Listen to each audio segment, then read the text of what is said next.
Friends, if you've been wondering what the political parties are offering for the housing crisis, you're not alone. And if you're in Alberta like us, then you're probably wondering, how is this next election going to affect my mortgage, my next move, or my rent? Well, stick around because we're going to break it down. Let's start with the obvious. Alberta isn't immune to the price crunch. Prices are rising, rent is bananas, and there's just not enough homes going around. CMHC says we need over 3.5 million homes by 2030 across Canada. And unless you're building them in your backyard, somebody's got to step up.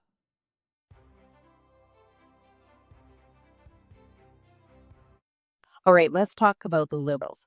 Their plan is ambitious. So, lots of big numbers in government led building. They're planning to create a new federal agency, Build Canada Homes, that would construct 500,000 homes per year on public land. That's massive and maybe a little optimistic.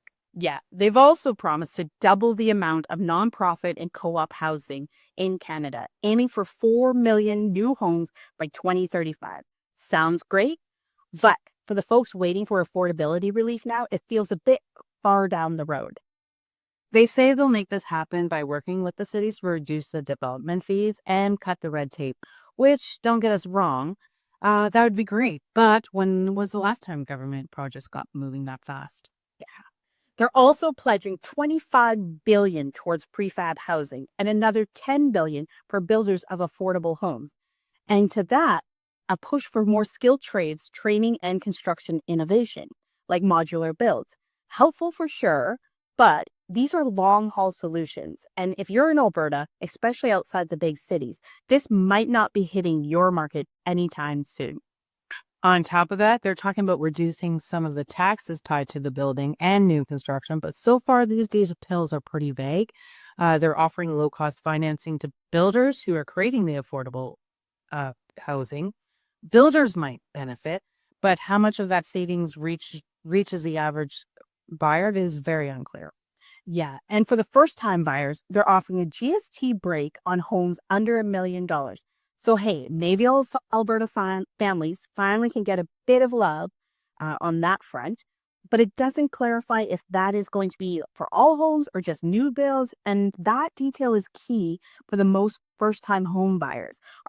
Because on average, most first time home buyers are building resale homes, not first time home builders. Additionally, the Liberals propose reintroducing the multiple unit residential building tax incentive. This program was from the 1970s, designed to encourage the construction of rental housing by offering tax benefits to investors. While the original policy initiative did lead to the creation of numerous rental units, critics have pointed out that the primarily benefited high-income investors and developers with limited impact on increasing affordable housing stock. So uncertain of how effective this revived program would be to addressing today's challenges, particularly in regions like Alberta, where affordability remains a pressing issue. So, bottom line, the Liberal plan is full of promises and a big budget. But the timeline and the impact, especially here in Alberta, still is a bit hazy. Next up, the Conservative Party. Their plan emphasizes reducing cost and regulations to stimulate the construction, aiming to let the market address the housing shortage. So, one of the key proposals is to eliminate GST on new homes priced up to 1.3 million, applicable to all buyers, not just first timers. So, this could potentially save buyers in Alberta about $65,000. This plan wouldn't have a primary resident restriction, which means it's for all homes. So that could be your vacation home, that could be your second home.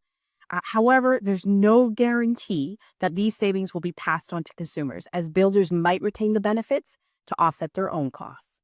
They also propose municipalities having incentives to lower the developmental charges by offering federal reimbursements. The Conservatives take the position of they don't care how the municipalities get there, just as long as they get there. But this is limited to certain cities, and it's not clear on which cities would actually benefit. While this could encourage more housing projects, it's uncertain what the cost reductions will translate into more affordable houses for buyers. Additionally, the Conservatives plan to convert 15% of federal buildings into housing. So the current program leases the land to the home builders, but the Conservatives are actually proposing to sell the land to them. So while repurposing unused government properties is a creative idea, the impact on the overall housing market might be limited, especially considering the time and resources required for such construction. Another aspect of the plan is to reduce the lowest income tax bracket from 15 to 12.75%, aiming to increase the disposable income for Canadians.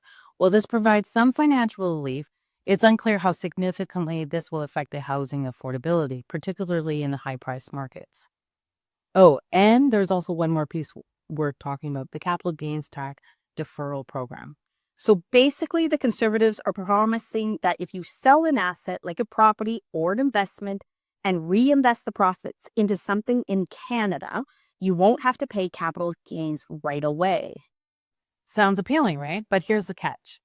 The exact idea was already promised back in 2006, and it never made it to law. Yeah, and at that time, Finance Minister Jim Flaherty, or whatever, called it too vague, open-ended, and costly to implement. Even though the Conservatives were in power, the plan quietly faded out because it was just too complicated to make it work. Now, they brought it back in 2025, but with no structure and no clarity. It's not just for home building, it also applies to any reinvestment, which makes it even harder to manage and monitor. And the idea of deferring capital gains to encourage investments isn't a bad one, but experts suggest it would be way better if it were targeted specifically to building new rental housing like the liberals are proposing. So, as it stands, it's a recycled promise for nearly 20 years ago that didn't work the first time, and honestly, it might be more of a headline than a solution. Okay, let's talk about skilled trades because we all know that homes do not get built without them. So the Conservatives are promising to add 350,000 new positions in trade schools and union halls, aimed at training more Red Seal apprentices. They're also planning to bring back $4,000 of apprenticeship grant that the Liberals plan to scrap. Now, this is a solid idea on paper, but here's the thing, the federal government doesn't actually control the pipeline for trades training. That's mostly up to the provinces. So while it's great to see the support for the trades, the results of these kinds of national promises have been pretty mixed in the past. So it really depends on how well the provinces jump on board. In other words, it's a nice headline, but don't expect it to fix the skilled trades shortage overnight. So overall, the Conservative approach focuses on stimulating supply by making it more attractive for developers to build. So while increasing housing stock is essential, the plan relies heavily on market forces to address affordability, which may not adequately support those struggling to enter the housing market. Now let's talk about the NDP. This platform is heavily focused on renters, tenant rights, and government-built housing. Yeah, so if you're renting or have been hit with the constant rent increases, this might be the party that speaks your language.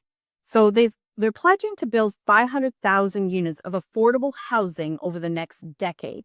That's a significant number, but the platform doesn't clearly define what affordable means in that context. They're also proposing a national rent control strategy aiming to cap rent increases across the country. While this could benefit tenants, implementing such a policy nationwide could be challenging, given that housing is primarily a provincial jurisdiction.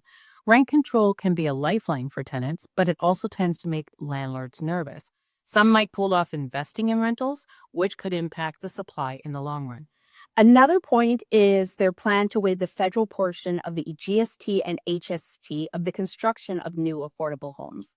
So, however, it's not specified which units would qualify, and if all new rentals are exempted, it could lead to significant revenue losses. They're also looking to reintroduce 30-year terms for CMHC insured mortgages to help first-time homebuyers. While this could make monthly payments more manageable, it might also lead to higher overall housing prices. Additionally, the NDP, they want to double the homebuyer's tax credit to $1,500. So it's a modest increase, but in today's housing market, it's unclear how much that would really impact the affordability of a home. They're also proposing a 20% foreign buyers tax to curb the speculative investments. While this could help cool certain markets, its effectiveness would depend on the enforcement and the potential loopholes. So overall, the NDP's platform is ambitious and renter-focused, but many of the proposals lack detailed implementation plans. So for Alberta, where rental availability is getting tighter, prices are creeping up, this could help a lot of people. But also Alberta is full of entrepreneurship and there's a lot of investors in this province. So it might deter investors from actually investing further into the Alberta home market, which would then make renting a little bit harder as the rental market goes down. So it's really going to depend on what side of the housing equation you are on, tenant or landlord. The bottom line, each party is talking about housing, but the solutions vary very differently between each party. And if you're buying, selling, investing, or even renting here in Alberta, this stuff matters a lot. We'll drop all the links below so you can compare the platforms yourself and you can make the best decision for your future. Don't forget to vote on April 28th and hit that like, subscribe, and share this video if you found it helpful.